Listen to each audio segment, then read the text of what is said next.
Oh, yeah. Everyone just sits in it and sort of exhales and goes, Chris, what's happened to the hot hatch? Is it just me, or there was a time, even a few years ago, where there was loads of them flying about, and now Renault seems to have given up on it. The Golf GTI isn't quite what it was. Is it just me? No, sadly, the mainstream manufacturers have given up. You know, they sit there with their budgets and they decide whether they make another EV that no one's going to buy, or they spend the money on a hot hatch. And sadly, they have to go for the EV now. So it means there's very few left. And all the players that used to be there, the Volkswagens, the French were there in droves. Oh, yeah. But people weren't buying them. And I think also there's been the emergence of the sort of prestige hatch. And I don't call them hot hatches, you know, the A45s, the RS3s. These are much more expensive, capable cars. They're not hot hatches. They miss out on the point of hot hatch, which is sort of affordable performance. Affordable is a strange word these days. Everything costs 40 grand, doesn't it? It's sad for me because they're my favourite cars. Yeah. They're the cars I learnt to be a yobbo in. Yeah. And the fact they've gone, or are largely going, means that when one arrives, it deserves real attention. Which is a lovely little segue to one manufacturer and one car in particular that is still banging the hot hatch drum, and it is Honda with the Civic Type R, which is no longer built in Britain, sadly. But what a car. I loved it. I think the last generation of Civic Type R, whose prices shot up. Remember when they stopped making them in Britain, they become a collector's item, and in the next 6 weeks they went up to 40, 50,000. Because it was 35 grand to begin with. That was no one paid that, but that was the entry price. Yeah, wasn't it? and then suddenly there was £60,000 because people thought they wouldn't happen again. That car's one problem was it looked like it had been starred by a 5-year-old. And when this new one was released and we saw some softer shapes, fewer wings, I think we all thought the performance that car had,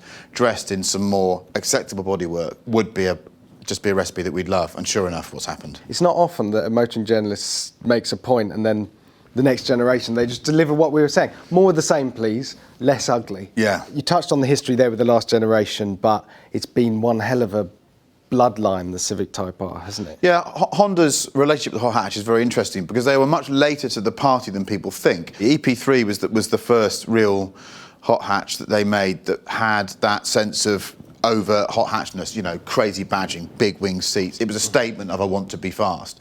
Before that, Honda was really demure. Honda had a car that was faster than most hot hatches, but was badged ordinarily. In fact, without knowing it, they were making the ultimate Q car because the Civic VTI of the mid-90s had 150 horsepower and everything else had 120, and it had independent rear suspension. It was the boss, but it looked really low-key. So its hot hatch history probably begins at the beginning of the millennium. Yeah, maybe that's why Type Rs are so unhinged and over the top, and you know, used to have these high revving engines, but these days they kind of compensate for this super kind of Honda is like a late developing teen student. When everyone else was getting hammered age 14, Honda was sitting there, you know, having an orange squash saying, why is everyone being such a yobbo?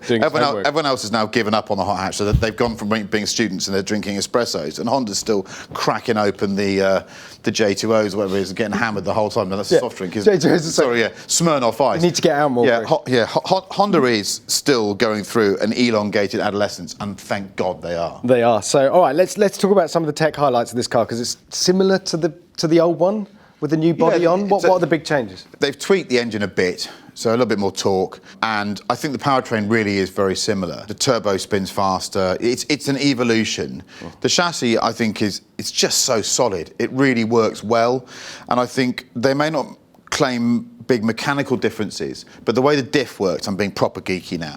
Come on, the way the diff works on a front-wheel drive car shouldn't come out of a corner well, really. It should struggle because the wheels are steering and they're trying to put power down at the same time. It's freakish. In a second gear, you open the throttles and it just goes. You think, how does it do that? And sensation of it sort of digging in. Yeah, you're right. And also the sensation of being dragged is different to being pushed. It's got quite a mobile rear end. By that I mean, if you come into a corner and back off the throttle, if you catch it at the right moment and you're severe enough, you can make the back of the car rotate. The one thing you miss is that sort of VTEC, high revving, very close stack ratios, because it isn't like that now. You've got second and third are a bit further apart, and I don't know why the car has to do 170 miles an hour. No one needs that in a hot hatch. I'd rather they were stacked closer and you're a bit more frenetic frenetic. Yeah. I'll tell you one thing that's really sad about this, that got to me, and I found myself the day we were filming the car for the TV show, I found myself saying to everyone that was around me, I said, sit in that seat. Tell me that isn't the best seat you've sat in a car.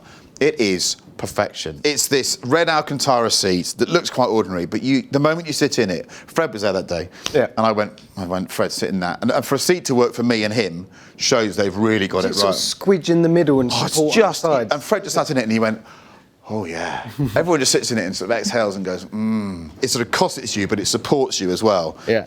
But the dynamics of the car are hot hatchy, and this is the key thing for me. I don't think a hot hatch should have 400 horsepower of four-wheel drive. That's a different type of car. That's more of an RS4 type car for me. That should be an all-weather family beast that can take apart anything on an A road, B road, in all weathers. A hot hatch should be something that you attack a country road. It should be about, B roads. It should be about agility, and also the competence of the vehicle it's not paramount.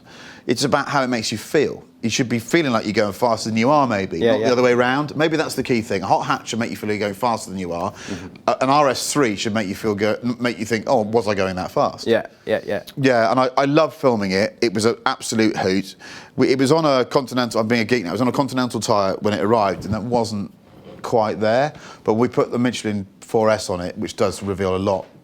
For many cars. It seems to reveal, I was going to say, it works on everything. The thing just switched on. I couldn't believe how good it was. Yeah. It's sensational. It just felt to me, okay, grown up, but it felt like a proper hot hatchback. Yeah. Like a Golf GTI used to feel. I'd say it feels like a really fast Mark V Golf GTI. Yeah. That's a great accolade for me. Oh, a Mark V.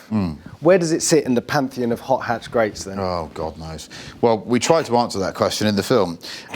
And failed. It made me realise that you can't, it's a bit like batsmen in different eras. Bowlers in different areas, you can't really compare them because these cars are based on different types of vehicles. They're based on vehicles that are bigger, safer, heavier. This thing's 1,400 kilograms. Yeah. An AXGT is 740 kilograms. So it's double the weight of those cars. They will never have that sense of naughtiness. You get a 1.9 GTI, even now, and there's a part of you that goes, I'm going to behave like an absolute wally now. Yeah. And it doesn't quite have that. What you need is both then, don't you? You need a new Civic Type R and a 205 GTI in the garage. There you go. Job done.